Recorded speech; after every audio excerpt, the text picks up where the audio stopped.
And you are folded on the bed where I rest my head. There's nothing I can see. Darkness becomes me. But I'm What do you got for us here? Well, so this is some more of the apples that we pressed. We already drank all of the apple juice from the other day, so we pressed them fresh already. And why would you want a can? Well, you want a can because you can enjoy it all winter long. And it's easier than putting in the freezer. It doesn't get all those ice crystals. It stays tastier. And you know what's in it. You know what's in it. Yeah, it's from your own organic apple trees that you've pressed yourself and not shipped across from who knows where. So what am I doing?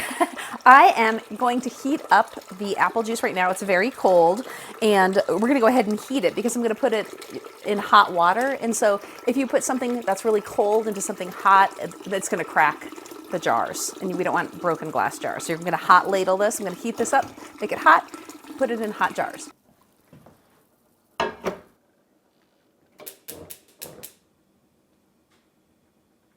So while that is heating, I'll just let you know that there's a difference between pressure canning and regular water bath canning. And usually with juices, things that have been pickled, lots of fruits, jams, jellies, you can just water bath can and you don't need any special equipment. You just need to have a lid for your pot.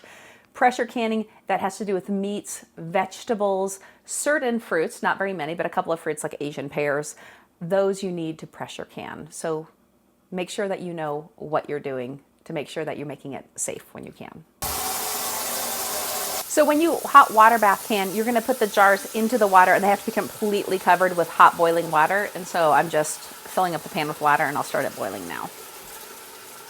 Every time I see this thing, I think of wheatgrass. What is that? Where did you get that thing? You know, it's great for bottles, for letting them drip dry. Is this a drying tray? It's a drying tray, yeah.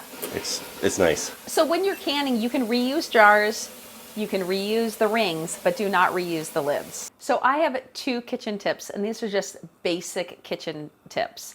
Always close the drawers before you start doing anything, because you would be amazed at pouring flour and it gets in there and then suddenly you have all these utensils to wash, the drawer to clean out. Just close your drawers when you're in the kitchen.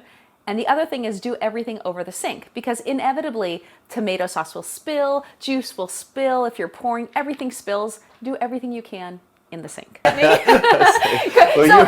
guys, you have to realize as we're videoing, I'm saying these things and Cody's like, it's not, like this huge tutorial, right? So, but I do this and this, and then he's like, oh, that's smart to close the drawer. Well, what I was getting at is there's got to be a personal anecdote behind that.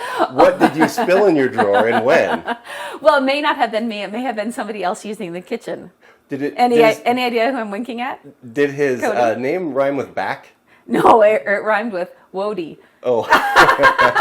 Did I do that? Yes, you've done that. The worst thing is when you're making coffee. What did I do? And a hot coffee, inevitably, because you're so tired, will spill. I have cleaned so many kitchen things out of the utensil drawer. I'm always the last to know. It is amazing. It is amazing. So I filled the drawer with coffee? Yeah. This one? Well, it's been cleaned since then. Because this is the coffee station in the morning. Well, the thing is there's some mysterious things around our house. Like we have a magic floor. I throw towels on the floor, they show up folded and in the closet. I throw my clothes on the floor, they show up in my drawer. It's a magic floor. So you're really telling people about our dirty laundry. Can you say påtår? Yeah. Can you say fika?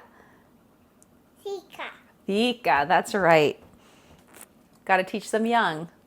My hello. Thank you. To School. go.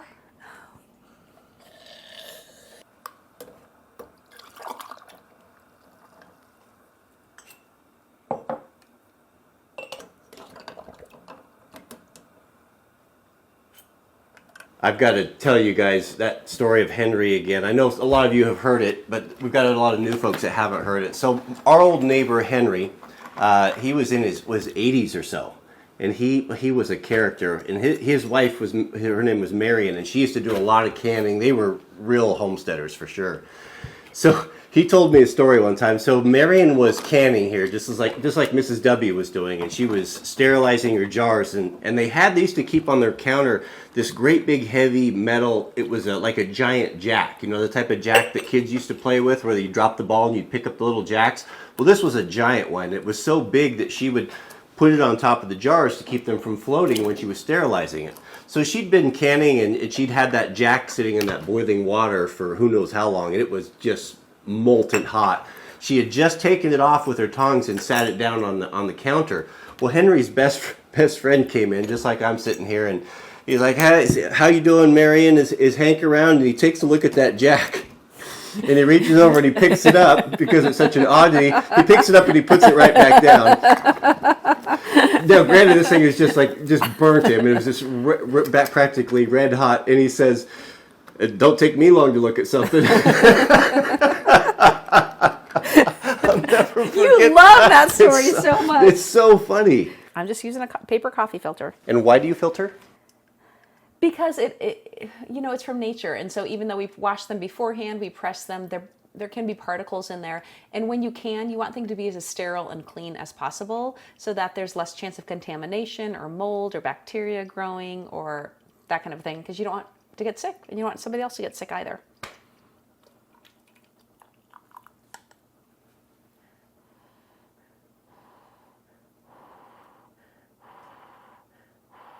It's too hot, but I really want to drink it.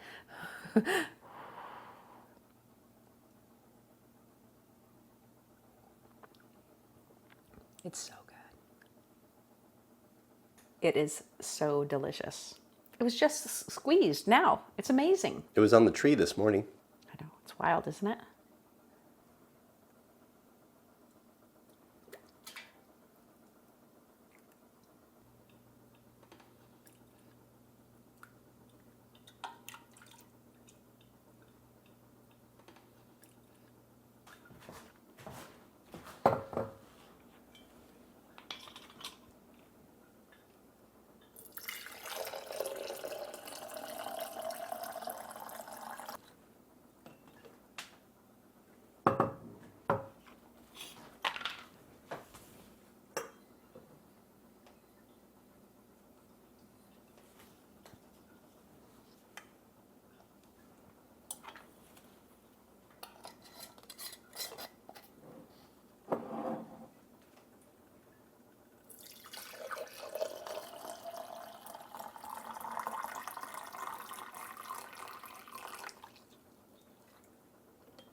You want to make sure that you clean the rim of the jar because you want a good seal, and if there's sugar or fruit or something on there, you won't get a good seal.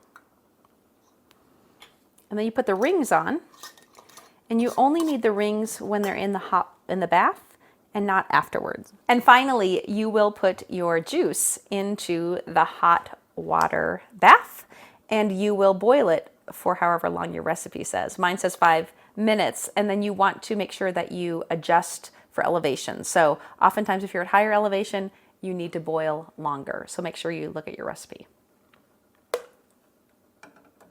Thanks for watching, and if there's any questions you might have, I'll jump into the comments and try to answer some of them. And also let me know what else you might want to see in the kitchen. May I drink it? Yeah. Oh, it looks so tasty. I have cream. Oh, just put it right in the pot. That'll help. Oh. Thank you so much. What else do you have in your coffee pot? Oh, you're putting cream in there? What else is in there? Grape. Grapes are in the coffee pot. And what else? Grape. Oh, I didn't know that grapes were so good in coffee.